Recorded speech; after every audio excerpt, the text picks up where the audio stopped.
En la clase pasada, entonces, habíamos hablado de lo que eran las medidas de dispersión.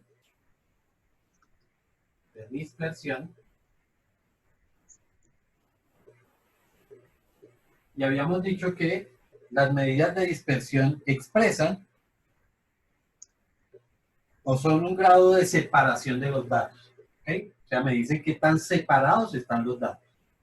Y vimos la primera medida que era el rango. Y habíamos dicho que el rango era una medida de elasticidad.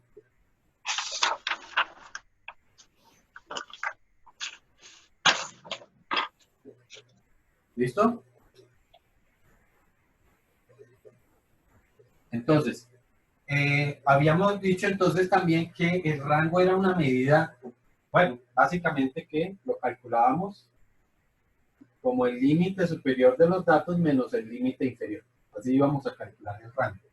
Pero que dijimos que como el rango era una medida relativa, que dependía de los valores, que era frecuente cuando se quería comparar la elasticidad de dos medidas, que calculáramos un rango relativo, lo escribíamos así, y que se calculaba como el valor del rango dividido entre la media y multiplicado por 100.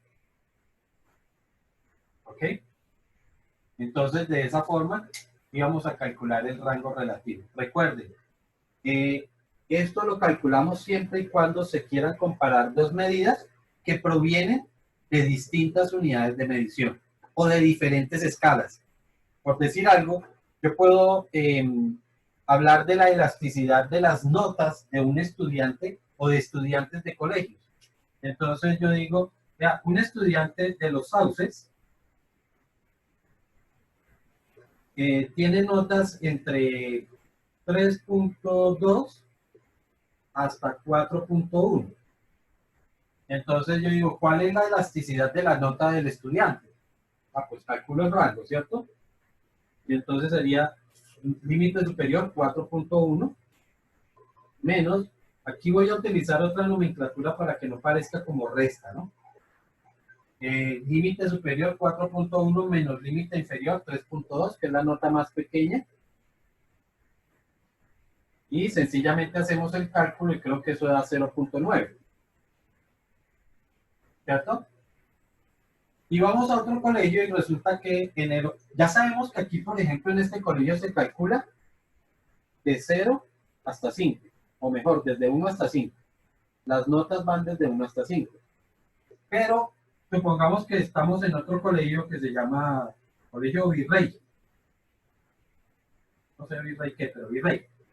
Y resulta que allá un estudiante saca notas entre 6.1 hasta 8.4. ¿Sí? Y quiero calcular la elasticidad. Entonces, otra vez, rango sería igual al límite superior 8.4 menos límite inferior 6.1 y eso me daría 2.3. ¿Ok? Entonces, ambos estudiantes están hablando o provienen su nota, ¿cierto? Pero las dos escalas son diferentes. Mientras que esta escala va desde 1 hasta 5, este otro ejemplo tenemos una escala que va desde 0 hasta 10. ¿Ok? Entonces, si yo quiero hacer la comparación para los dos estudiantes, tendría que calcular el rango relativo. ¿Ok? ¿Por qué? Porque las dos escalas, sí, son números y todo el asunto, pero esta escala va de 1 a 5, mientras que esta escala va de 0 hasta 10. ¿Sí está claro? Pero otro ejemplo. Tengo, no de este colegio, porque en este colegio todos son muy juiciosos. Otra vez de este colegio de acá. Tengo un estudiante. El primer estudiante tiene notas de 4, entre 4 a 6. No, pongámosle no tan bajito. Desde 5 hasta 6.5. Y otro estudiante, segundo estudiante del mismo colegio, tiene notas entre 8 hasta 9.3. ¿Ok? Para este estudiante o para este caso, no debo calcular el rango relativo. ¿Ok? Sí, pues están entre dos límites distintos. Este va de 5 a 6.5, mientras que este va de 8 hasta 9.3. ¿Pero qué? Los dos valores vienen de la misma escala. En ambos casos, la escala va desde 0 hasta 10. ¿Ok? Entonces, como en ambos casos vienen de la misma escala, no es necesario calcular un rango relativo. No se debe calcular. Basta con que calculemos un rango sencillo. ¿Sí estamos? Entonces, el rango para el primero, sería de 1.5. El rango para el segundo sería de 1.3. Por lo tanto, este estudiante presenta mayor elasticidad en sus notas. Así, nada más. Para este sí tendríamos que hacer todo el cálculo del rango, luego calcular el rango relativo. Para este otro caso, porque vuelvo y repito, vienen de escalas distintas. ¿Sí es claro esto hasta ahí? Sí, señor. Sí, profe. Entonces ya saben, solamente lo calculan primero, cuando se necesita comparar. Y segundo, que provengan de dos escalas distintas. Si no, no hay necesidad de hacerlo. O que el problema me proponga precisamente eso. Me diga, por ejemplo, que la elasticidad debe ser del, qué sé yo, del 20%. Entonces, ya me están diciendo que la elasticidad me la están dando en forma porcentual o me la están pidiendo en forma porcentual, por lo tanto sí debo calcular un rango relativo. Bueno, la segunda medida de dispersión que vamos a ver se llama desviación estándar.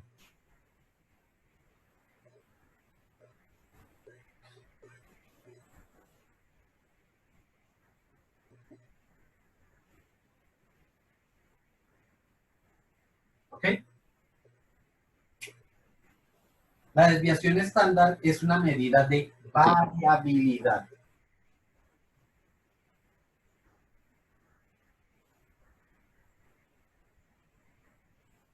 ¿Ok? Entonces, hay que tener en cuenta, o muy en cuenta eso.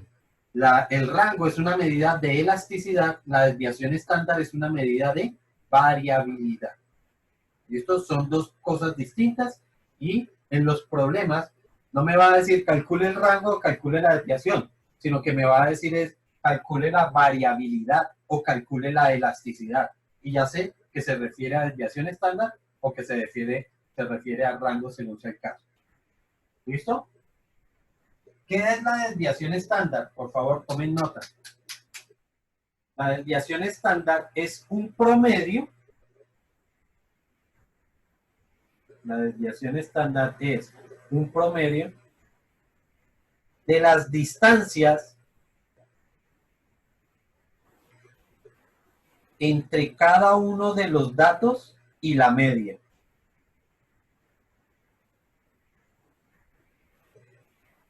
Es un promedio de las distancias entre cada uno de los datos y la media. ¿Ok? Vamos a entenderlo entonces por su definición. Supongamos que en esta tabla voy a registrar las estaturas de los estudiantes.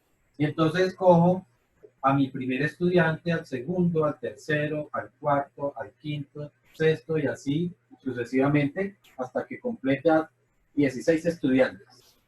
¿Sí? Entonces, tomo la estatura del primer estudiante de la lista y me dice, por ejemplo, que midió 1,65. Entonces significa que por acá quedará el 1,165 centímetros. Este es el resultado, o es la altura del primer estudiante. El segundo estudiante es más grande y mide 1,70. Entonces, aquí estaría el resultado o la gráfica que me identifica al segundo estudiante. Ahí tengo ese punto. Igual con el tercero, entonces el tercer estudiante es bien bajito. El cuarto estudiante, entonces vuelve a ser muy altote. El quinto estudiante sería algo por acá. Sexto estudiante por acá. Y así sucesivamente empiezo a graficar todos los resultados de mis estudiantes hasta que complete a los 16, ¿sí? Ahí tendría el registro de todo. ¿Qué es la media? La media es el valor que queda entre ellos, ¿cierto? Es como si yo trazara una línea que queda por aquí, por la mitad de todos esos puntos. Esa sería la media. Recuerden que la representamos de esta forma. Un valor que queda por ahí por la mitad entre ellos. ¿Listo? ¿Y qué es la desviación estándar? Entonces, entre cada uno de estos puntos y esa media hay una distancia. De este punto a la media está esta distancia. De este punto a la media está esta distancia. De este punto es esta distancia, esta distancia, esta distancia, esta distancia, esta distancia y así sucesivamente. ¿Ok? La definición de desviación estándar es el promedio de esas distancias. ¿Ok? De acuerdo a esa definición, entonces vamos a construir la ecuación que nos permite calcular la desviación estándar. ¿Listo? Entonces, empecemos por recordar, cuando yo quiero calcular la distancia entre dos valores, pues sencillamente los resto. ¿Sí? Por ejemplo, la distancia entre 20 a 25 es de 5. ¿Que cómo la hallo? Sencillamente resto estos dos. 25 menos 20 ya me dan los 5. ¿Ok? La distancia que hay entre 38,1 hasta 40,5, pues es sencillamente restarlos, ¿no? Este menos este, y ya tendría la distancia. Esto me daría 2,4. ¿Está claro? Así que la distancia entre este punto, recordemos que cada punto nosotros lo estamos notando como x sub i. ¿Ok? La distancia entre este punto y esto, que es la media, y recordamos que la media la calculo así, entonces sencillamente sería como xi menos x bar. ¿Listo? Pero como estamos calculando un promedio de varias, entonces, ¿qué significa? Que todas esas distancias las tendremos que sumar. ¿Ok? Va a resultar, hasta aquí nos va a resultar que vamos a tener valores que donde la resta me puede dar positiva o donde la resta me dé negativa. ¿Ok? ¿Qué hago para que todos los resultados me queden positivos? Hay una estrategia que se utiliza en matemáticas y es elevar al cuadrado. ¿Ok? Cuando uno eleva al cuadrado, lo que está garantizando es que todos los valores se convierten en positivos. ¿Ok? Entonces, precisamente hacemos eso. Vamos a elevar cada una de esas restas, las vamos a elevar al cuadrado para poder eliminar esos signos positivos y negativos. ¿Listo? Como es un promedio, recuerden que el promedio o la media con datos no agrupados, entonces uno lo que hace es sumar los datos, sumarlos, y dividirlo entre la cantidad de datos. Y nosotros estamos representando la cantidad de datos como N. ¿Ok? Inicialmente hicimos un procedimiento que fue elevar al cuadrado, precisamente para eliminar esos signos negativos. Pero todos sabemos que cuando elevamos al cuadrado, pues las cifras aumentan. Básicamente aumentan, ¿cierto? ¿Qué hago entonces para volver a los valores que podrían ser inicialmente? Pues hago la operación contraria que hice. Si elevé al cuadrado, ahora lo que voy a hacer es sacar raíz. Así que sacamos raíz cuadrada de eso. ¿Listo? Y esa es la fórmula de la desviación estándar para datos no agrupados.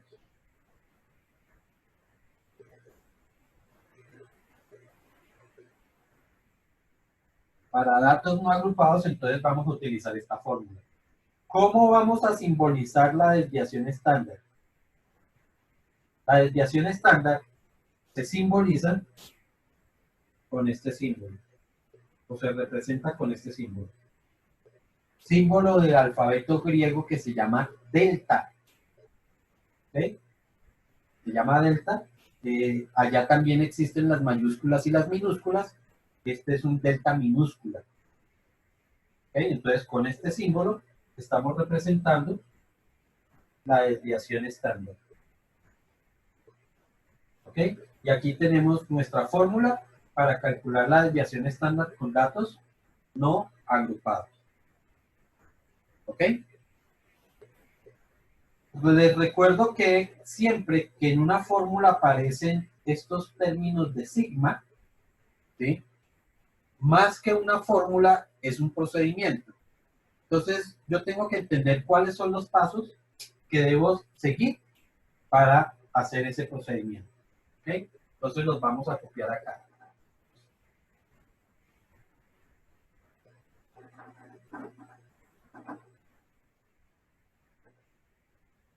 Recuerden, para datos no agrupados.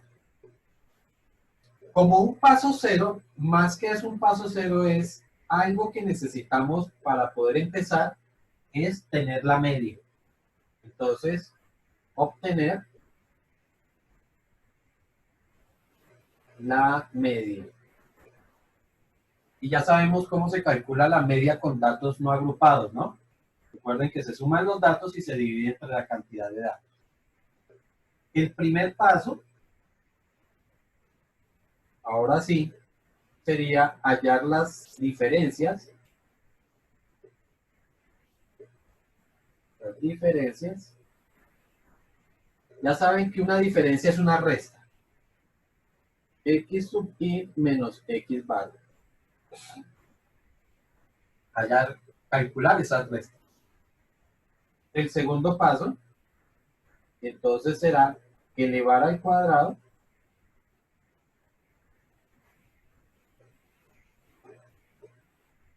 las diferencias, los resultados que nos dan aquí, las diferencias. ¿Okay? Tenemos un tercer paso, entonces, que es sumar todos los cuadrados. Sumar. Profe, una pregunta. Dime. Esos son los pasos para datos no agrupados, ¿verdad? Sí, señor. Estamos viendo ahorita la fórmula para datos no agrupados. El cuarto paso es dividir entre la cantidad de datos, ¿no? Ya sabemos que la cantidad de datos lo represento con N minúsculo. Y por último, un quinto paso, entonces es obtener la raíz cuadrada.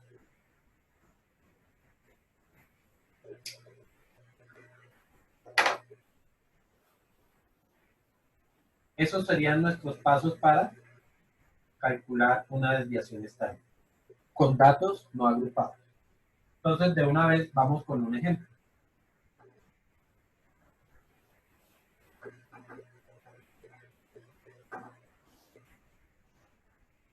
Entonces, sencillo, calcular la desviación estándar o calcular la variabilidad, lo mismo, de los siguientes valores. 5, 8, 6, 7, 6 y 9. Que si importa algo, si se repiten los valores, no pasa absolutamente nada. Voy a colocar otro par de valores para que la media no me dé tantos decimales.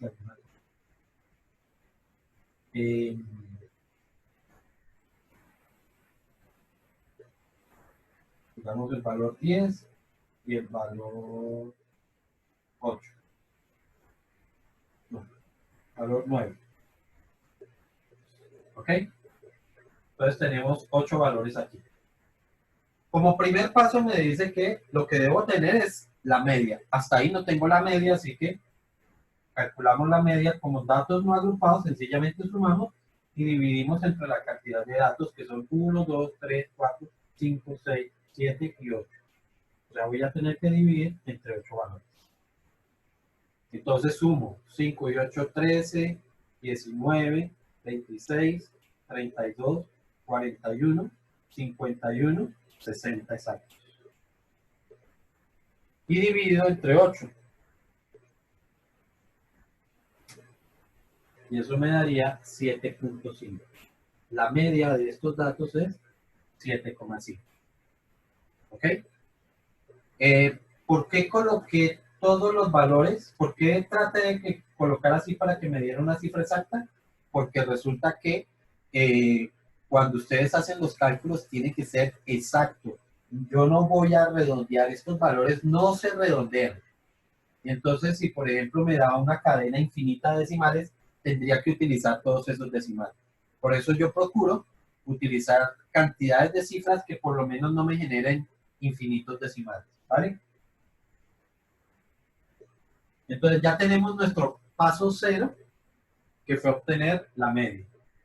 El primer paso me dice, haya la diferencia, las diferencias entre cada uno de los datos y la media. Entonces, ¿qué significa? Que voy a hacer esto menos 7,5. Esto menos esto, esto menos esto. Todas las diferencias las voy calculando. Entonces, 5 menos 7,5 creo que da menos 2,5. 8 menos 7,5 daría 0.5. Vuelvo y repito aquí lo que estoy haciendo. Estoy haciendo xy menos x bar. 6 menos 7,5 me daría menos 1.5. 7 menos 7,5 me daría menos 0.5. 6 menos 7,5 me quedaría menos 1.5. 9 menos 7,5 da 1.5 positivo. 10 menos 7,5 me quedaría 2,5 positivo. Y 9 menos 7,5 me quedaría 1.5 positivo. Ya hicimos esto de acá. El siguiente paso es elevar al cuadrado las diferencias. Significa que cada uno de estos valores los elevo al cuadrado. 2,5 elevado al cuadrado me quedaría 6.25. 0,5 al cuadrado me quedaría 0.25. 1.5 al cuadrado me quedaría 2.25. 0.5 al cuadrado me quedaría 0.25. 1.5 al cuadrado me quedaría 2.25. 1.5 al cuadrado otra vez 2.25. Entonces en cuenta que esa era la finalidad de elevar al cuadrado, que a pesar de que este es negativo, su cuadrado es positivo y este también es positivo. Entonces esa es la finalidad. 6.25 y 2.25. ¿Ok? El siguiente paso, o sea que ya hicimos esto. El siguiente paso es sumar los cuadrados. Es decir, voy a sumar todo esto que tengo acá. 1, 2, 3, 4, 5, 6, 7, 8. Eso me daría 2 cerraditos. Aquí serían 8, 10, 12, 14, 20, 22. Esto a mí me da 22,0. ¿Okay? Ustedes allá lo pueden verificar con su calculadora. Y el siguiente, o sea, ya hicimos esto. Sumar todos esos cuadrados. El siguiente paso me dice dividir entre n, es decir, dividir entre la cantidad de datos nuevamente. ¿Cuántos datos tengo? 8. Entonces eso dividido entre 8. 22 dividido entre 8 daría 2.75. Y por último, ya hicimos esto. Y por último, obtengo la raíz cuadrada. Entonces, sigma es igual a la raíz cuadrada, delta, perdón, es igual a la raíz cuadrada de 2.75. Eso sí, ese sí valor sí lo voy a redondear ya al final. A mí me da 1.66 por redondeo. ¿Ok? Y ese es el procedimiento para hallar desviación estándar. Con datos no agrupados.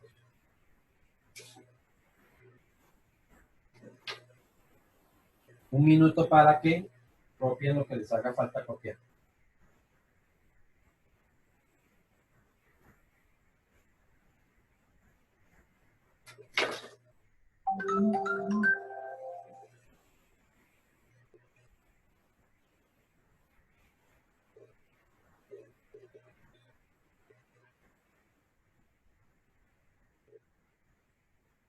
Me queda 1 minuto y medio más o menos de esta sesión. Voy a cerrarla y abrimos otra, ¿vale? En el enunciado dice, pues calcular la desviación estándar de los siguientes valores.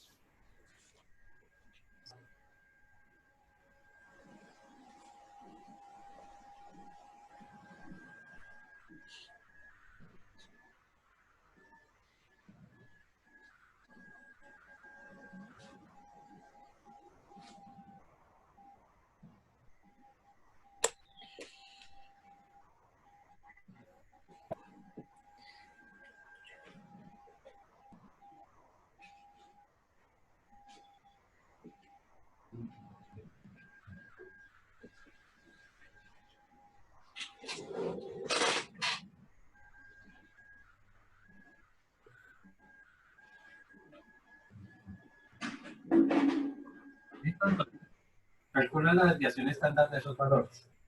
¿Sí? Para eso les doy 5 minutos. Repito. Estos dos pasos es aconsejable hacerlos al mismo tiempo. Es decir, hago este y enseguida hago este. Y lo hago así para cada valor. Entonces, para nuestro caso, el primer valor lo haríamos como 18, primer valor, menos 21. Eso le decimos igual y nos da menos 3. Enseguida, digitamos la tecla ANS y la elevo al cuadrado para que me dé el 9 de una vez, que es el valor. Y con eso me evito hacer esta columna. Y solamente estaría haciendo esta columna de acá. ¿Ok? Entonces, de esa forma podemos trabajar. Y además, lo que les decía es que se evita el problema con esos resultados negativos. Muchas veces, cuando tenemos el valor menos 3 y lo elevo al cuadrado, la calculadora me arroja menos 9. Y les decía que eso ocurre porque la calculadora eleva el 3 al cuadrado y deja el signo por fuera. Y después se lo acomoda. Entonces ella dice, ah, pues 3 al cuadrado son 9. Pero como es negativo, entonces menos 9. ¿Ok? Cuando lo que debimos haber escrito era algo como esto. Meterlo dentro de un paréntesis y ahí sí elevarlo al cuadrado. De esa forma, la calculadora sí hubiese tomado el negativo y lo habría elevado también al cuadrado para que me diera positivo. ¿Ok? Entonces, es una forma en la que podemos trabajar para evitarnos errores. Y recuerden también, entre menos digitemos en la calculadora, menos posibilidad de error hay. Algunas veces tendemos a invertir ciertas cifras. Por decir algo, me queda 3.87 y algunas veces uno escribe al contrario, 3.78. Esos son errores que los he visto muy frecuentemente en las evaluaciones que hacen los estudiantes, donde escriben, o sea, yo sé que da un valor como este, pero cuando lo van a escribir, lo escriben como este, están invirtiendo las cifras. Entonces, vuelvo y repito, entre menos tengamos que digitar la calculadora, es más eficiente. ¿Ok? Para evitarnos ese tipo de situaciones. Bueno. Seguimos definiendo algunas cosas de la desviación estándar. Así que seguimos tomando nota de lo siguiente.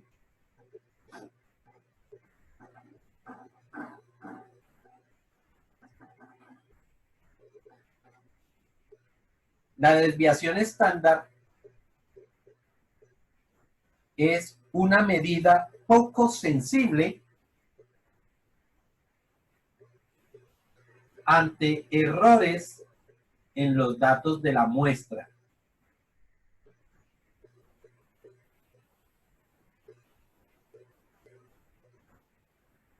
¿Qué quiere decir que sea poco sensible? Que no va a variar mucho. O sea, que si yo tengo un resultado en una muestra, o sea, yo no sé quién tomó los datos, ¿cierto? Pero es probable que dentro de esos resultados hayan errores, ¿sí? Hay un dato mal tomado, mal calculado o cosas como esas. No espero que todos, porque ahí sí sería el disparate, pero es probable que existan datos que sí tengan errores. Entonces, ¿qué va a pasar con la desviación estándar? Resulta que la desviación estándar tiende a acomodarse a esos errores, de cierta forma. O tiende lo mismo a absorber el error, ¿sí? Eso quiere decir que es como cuando en una familia hay una pérdida, ¿cierto? Hacen una inversión y pierden dinero. Entonces, como que todos los de la familia dicen, ah, bueno, entonces a mí me va a tocar pagar 10,000 pesitos para subsanar ese error que se cometió, ¿cierto? O para aliviar esa pérdida que hubo. Entre más integrantes tenga la familia, pues van a tener que aportar menos, ¿cierto? Supongamos que por algún error se perdieron 100 pesos, ¿cierto? Si fueran 2 personas, pues a cada una le tocaría pagar de 50. Pero si fueran 4 personas, pues ya sería de a 25. Si fueran 5 personas, pues les tocaría pagar de a 20. Es decir, entre más personas, menos tendría que pagar. Pues lo mismo le pasa a la desviación estándar. Entre más valores tenga la muestra, pues el error que va absorbiendo cada uno le va tocando absorber cada vez menos y menos y menos, al punto que podemos decir que en una muestra relativamente grande, ¿sí? A pesar de que haya algún error dentro de los resultados, digamos que no se va a notar mucho, no va a generar muchas variaciones dentro de los valores. ¿Listo? Eso es lo que significa que la desviación estándar es una medida poco sensible ante posibles errores en los resultados o ante posibles errores en los datos de la muestra. ¿Ok? Lo otro que tenemos que decir de la desviación estándar es que la desviación estándar presenta una condición semejante a la del rango. Es decir, que la desviación estándar es una medida relativa. ¿Ok?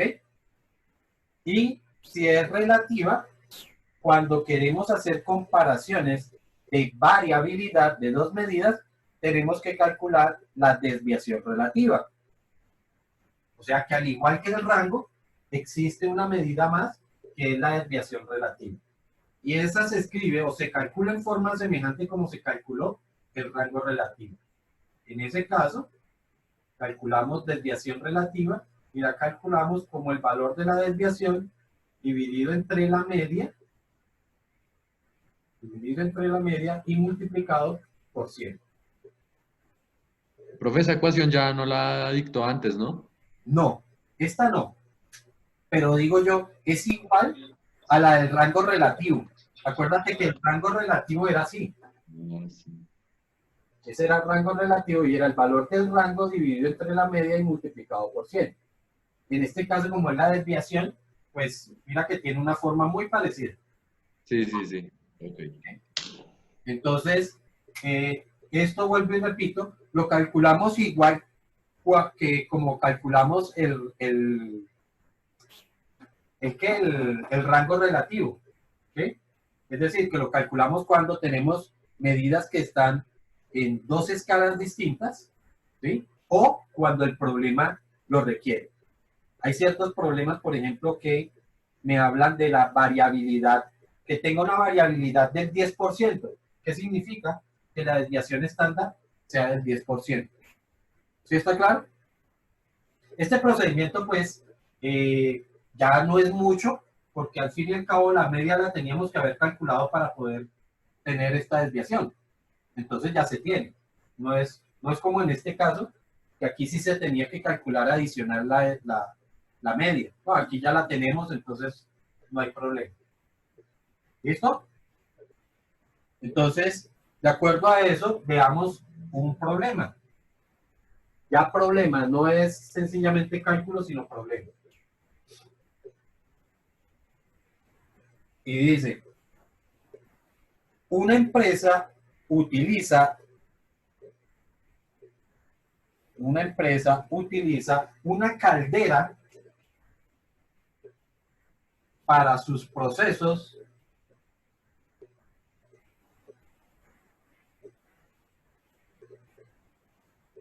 internos.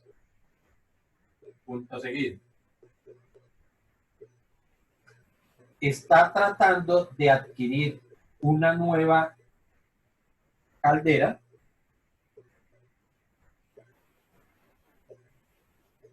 y requiere que sea lo más estable posible. Recuerden, estable. ¿Qué es estable? Estable es poco variable, ¿cierto?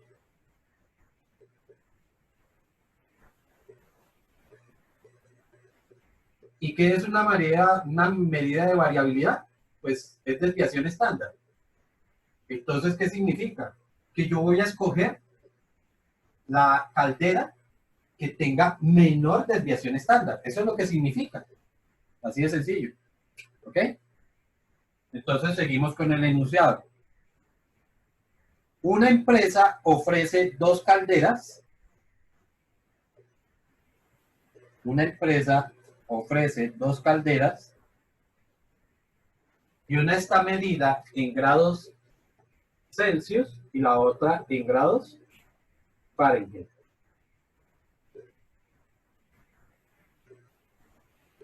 Profe, ¿puede repetir esa última parte, por favor? Claro.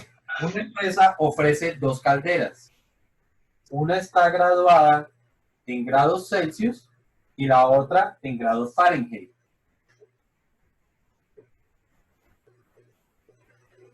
Punto seguido. Se hacen las pruebas y se obtienen los siguientes resultados. Entonces, caldera 1 es la que está medida en grados Celsius y la caldera 2 que está medida en grados Fahrenheit. ¿Listo? Entonces, en la primera caldera, digamos que se obtuvieron los siguientes resultados. 125 grados, 130 grados,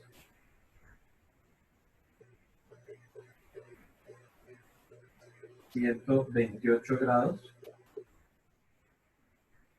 135 grados y 133 grados. Solamente 5 valores para que lo hagamos rápido. No, 132 grados. Y aquí, un momento.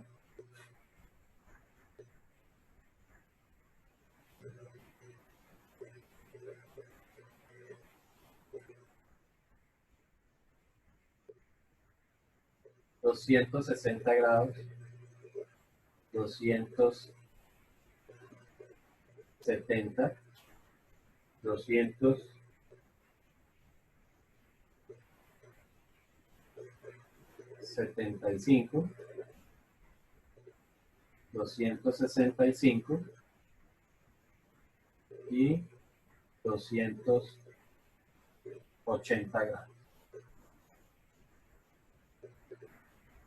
La pregunta es, ¿cuál de las dos calderas es más estable? Ya sabemos que ser estable significa poco variable. ¿Ok? Entonces, como ya saben hacer el procedimiento, entonces calculan las dos desviaciones, pero vamos a calcular como ambas están en unidades distintas. Estos son grados centígrados, estos son grados Fahrenheit, significa que tenemos que calcular la desviación relativa. ¿Listo? Entonces diríamos para nuestra conclusión que como las dos calderas presentan la misma estabilidad, entonces se puede escoger cualquiera de las dos. ¿Ok? Ya eso es básicamente la conclusión del problema. Bueno, chicos, entonces por hoy es todo y nos vemos entonces la próxima sesión.